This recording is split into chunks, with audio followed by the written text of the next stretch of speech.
बिस्मिल्लाहिर्रहमानिर्रहीम। अस्सलाम वालेकुम प्यारे बच्चों। क्लास 9th के मैथ के कोर्स में हम लोगों ने चैप्टर नंबर 3 की रिव्यू एक्सरसाइज को स्टार्ट किया हुआ है और लास्ट लेक्चर में हमने क्वेश्चन नंबर 10 एंड 11 किया था। आज हम लोग क्वेश्चन नंबर 12 स्टार्ट करेंगे। जी देखें 12 क्वेश्चन क्या है। वो कहते हैं कि of X is equal to, एक हमारे पास फंक्शन डिफाइन हुआ है जिसकी वैल्यू है 7x माइनस 5 और के ऑफ एक्स बराबर है 100 के। आपने क्या कर देना है, x की वैल्यू को फाइंड करना है। अगर आपको याद हो तो हमने 3.3 में भी इस जैसा एक क्वेश्चन किया था जिसमें हमने x की वैल्यू को फाइंड किया था। तो क्या काम करेंगे जी, बहुत ही आसान से हमारे पास दिया हुआ है k ऑफ x की जगह पर हम लोग क्या लगा देते हैं 100। k ऑफ x की जगह पर क्या लगाएंगे 100। तो k ऑफ x की जगह पर लग गया 100 बाय कंडीशन हमने x की वैल्यू फाइंड करनी है। 5 को पहले उधर शिफ्ट करेंगे, ये हो जाएगा उधर जाके प्लस। हमेशा आप लोग जो बगैर कांस्टेंट की वैल्यूज होते हैं उनको पहले इक्वल के दूसरी तरफ लेकर जाया करें, जैसे कि प्लस माइनस वाली। ओके, ये इन दोनों को ऐड किया तो ये हो गया 105 और 7x। अब 7 इधर आकर क्या हो जाएगा डिवाइड, ये हो गई x की वैल्यू। इसको हम लोग फ्रैक्शन फॉर्म में भी लिख सकते हैं, डेसिमल फॉर्म में भी लिख सकते हैं।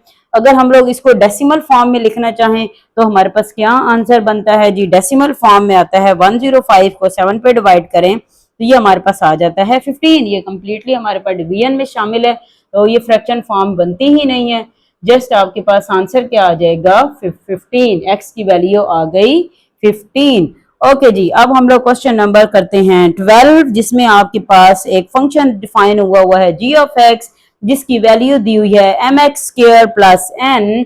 तो क्वेश्चन है हमारे पास नेक्स्ट क्वेश्चन नंबर 13। एक फंक्शन है जी ऑफ एक्स जिसकी अंदर उन्होंने वैल्यू गिवन है हमारे पास m x square plus n, और जिसके अंदर m और n हमारे पास दो कांस्टेंट टर्म्स हैं। फिर वो कहते हैं कि अगर g ऑफ 4 बराबर है 20 के एंड g ऑफ 0 बराबर है 5 के। सेम ऐसा ही क्वेश्चन है जैसे कि लास्ट लेक्चर में हमने किया था क्वेश्चन नंबर 11 को। तो इसमें भी हम लोग वही वाला तरीका अपनाएंगे और m और n की वैल्यू को फाइंड करेंगे। दो फंक्शन हैं, एक है g of 4 equal to 20 and दूसरा फंक्शन है g ऑफ 0 इक्वल टू 5। हमने किसकी वैल्यू फाइंड करनी है, m और n की वैल्यू फाइंड करनी है। तो हम लोग क्वेश्चन करते हैं अगला। अब पहला फंक्शन हम लोग लेते हैं g ऑफ 4 का। ओके जी, देखें g ऑफ 4 का क्या है। पहला फंक्शन हम लोग सॉल्यूशन के लिए करेंगे g of 4 is equal to 20। g of x की वैल्यू लेते हैं। g ऑफ x हमारे पास कितना दिया हुआ है M x square plus N. पहले हम लोग g ऑफ x की जगह पर क्या लगा देंगे भाई 4 का स्क्वायर इंटू एन, और g ऑफ 4 किसके बराबर है 20 के। इसकी वैल्यू को यहाँ फिल करेंगे। g ऑफ 4 की जगह पर क्या लगा दिया 20। 4 का स्क्वायर कितना होता है 16 प्लस m। ये हमारी क्या बन गई इक्वेशन नंबर 1। अब हम लोग इसकी दूसरी इक्वेशन को ड्रॉ करते हैं। दूसरी इक्वेशन में हम लोगों ने दूसरा फंक्शन लेना है जो कि हमारे पास दिया हुआ है g of 0 is equal to 5। तो अब हम लोग इसी g ऑफ x की जगह पर क्या लगाएंगे g ऑफ 0। ओके जी, नेक्स्ट फंक्शन लेते हैं g of 0 is equal to 5। g of 0 है तो g of x is equal to M x square plus n। इसकी जगह पर x की जगह पर अब क्या आ गया 0 आ गया। ओके, ये आ गया 5। m की वैल्यू कितनी हो गई, ये टर्म होगी हमारी 0, तो 5 इज इक्वल टू n। ये आपके पास n की वैल्यू ऑलरेडी बन गई है, तो हमारा क्वेश्चन उससे ज्यादा इजी हो गया। अब n की वैल्यू तो हमारे पास आ गई है, अब m की वैल्यू निकाल लेते हैं। जो n की वैल्यू आई है उसको हम अपनी इक्वेशन नंबर 1 में फिल करते हैं और m की वैल्यू को फाइंड करते हैं। ओके जी, चलें स्टार्ट अब नेक्स्ट करते हैं जी। तो प्यारे बच्चों, put in equation number 1 n is equal to 5 20 16m plus n 20 16m plus 5 को इक्वल के दूसरी तरफ शिफ्ट करेंगे, उधर जाकर हो जाएगा माइनस। ये आंसर आ जाएगा 15 और नीचे इधर है हमारे पास 16। 15/16 is equal to m। m की वैल्यू कितनी आ गई है 15/16। तो हमारे पास n की वैल्यू भी फाइंड हो गई और m की वैल्यू भी हमारे पास फाइंड हो गई। ओके जी, इसके साथ ही हम लोग अब करते हैं नेक्स्ट क्वेश्चन नंबर 14। हाँ जी, क्वेश्चन नंबर 14 देखें। क्वेश्चन नंबर 14 अगर हम लोग रीड आउट करें तो वो कहते हैं कि आपके पास एक शॉपिंग मॉल है और उसके अंदर 100 प्रोडक्ट्स हैं, ठीक है। उनको लेबल उन्होंने किया हुआ है 1 से 100 तक, वो उन्होंने कहा एज अ यूनिवर्सल सेट हो जाएगा। तो 1 से 100 तक क्या हो गया हमारा यूनिवर्सल सेट हो गया। फिर वो ये नेक्स्ट वो कहते हैं कि आपके पास कैटेगराइज किए गए हैं ए सेट में। ए सेट में जितने उन्होंने इलेक्ट्रॉनिक्स के कंसिस्ट किए हुए हैं प्रोडक्ट्स, तो वो आपके पास है 1 से लेकर 30 तक। फिर बी आपके पास है, तो बी वो कहते हैं क्लॉथिंग है हमारे पास प्रोडक्ट्स के 25 प्रोडक्ट्स हैं और वो लेबल किए हुए हैं 31 से 55 तक। फिर सी वो कहते हैं कि ब्यूटी प्रोडक्ट्स हैं और वो 25 प्रोडक्ट्स लेबल्ड हैं 76 टू 100 तक।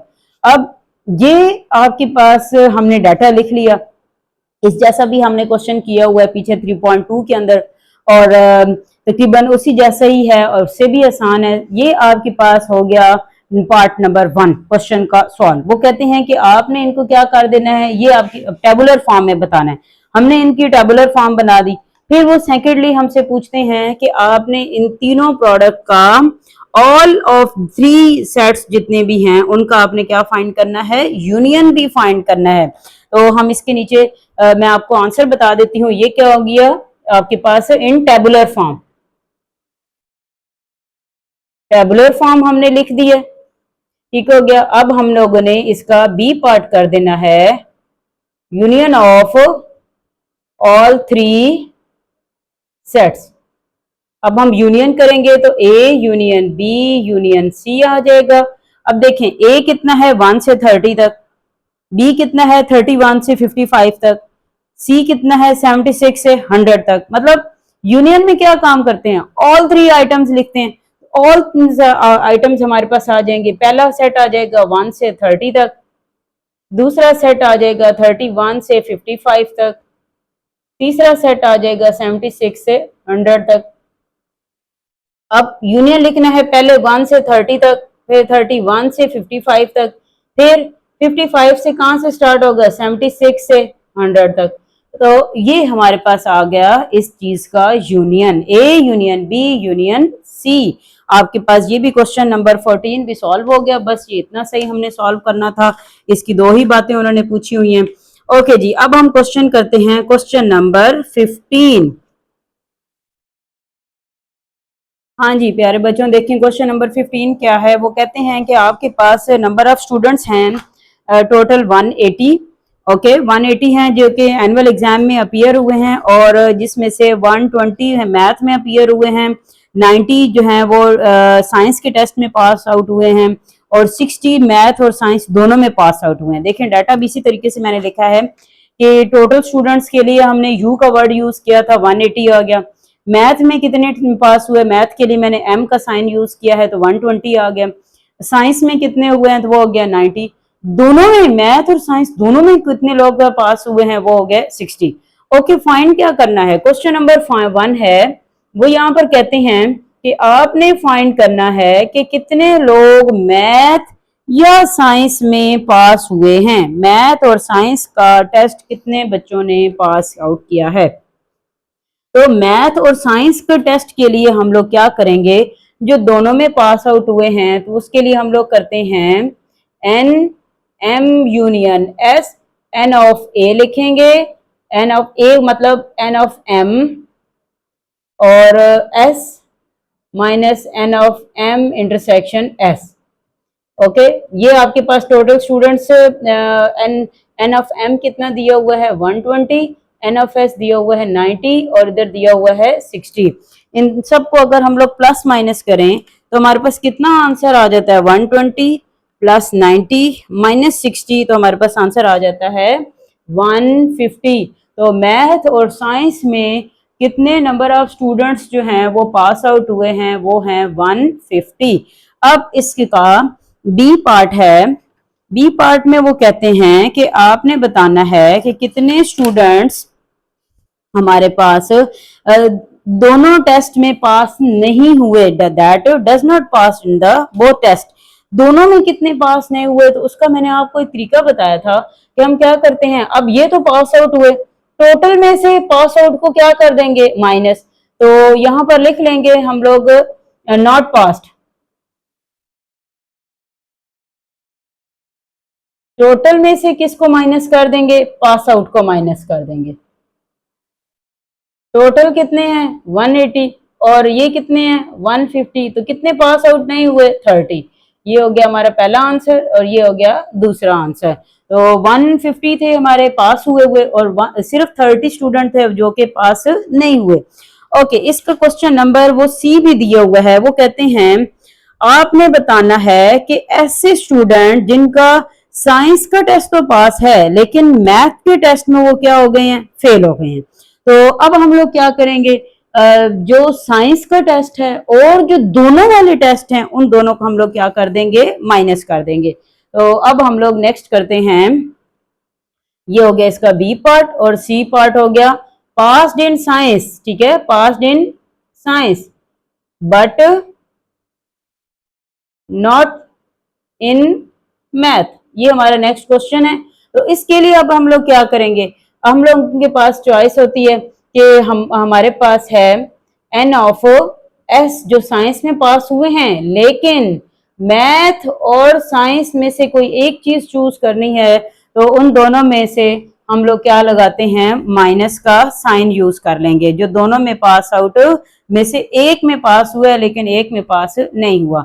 हमारे पास साइंस में कितने स्टूडेंट पास हुए हैं 90 और जो मैथ और साइंस वाले स्टूडेंट्स हैं वो कितने आ जाएंगे हमारे पास 60। तो दोनों का आंसर कितना आ जाएगा, जो कि पास आउट सिर्फ साइंस में हुए हैं वो कितने स्टूडेंट्स हैं भाई, सिर्फ और सिर्फ 30।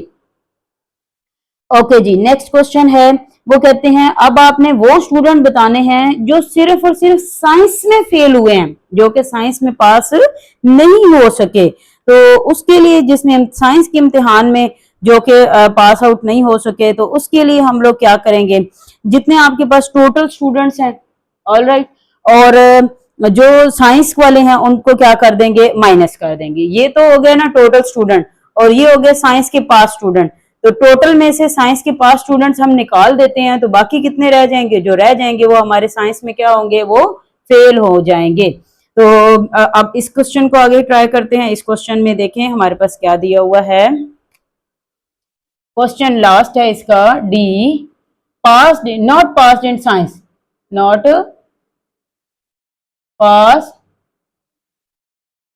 इन साइंस, ठीक है। तो अब टोटल में से साइंस वाले स्टूडेंट को माइनस कर देंगे, तो हमारे पास वो पास वाले स्टूडेंट को माइनस कर दें तो बाकी जो रह जाएंगे वो ऑटोमेटिकली हमें पता है वो क्या हो जाएंगे, वो हमारे फेल हो गए, फेलिंग में काउंट किए जाएंगे। तो ये हमारे पास आ गया सबका आंसर 150 वो स्टूडेंट्स जो कि दोनों में पास आउट हुए थे और 30 वो स्टूडेंट्स जो कि पास नहीं हुए थे। फिर सी वाला आंसर जो साइंस में तो पास हैं लेकिन मैथ में क्या है वो फेल हैं, और इसका आंसर हमारा था 30।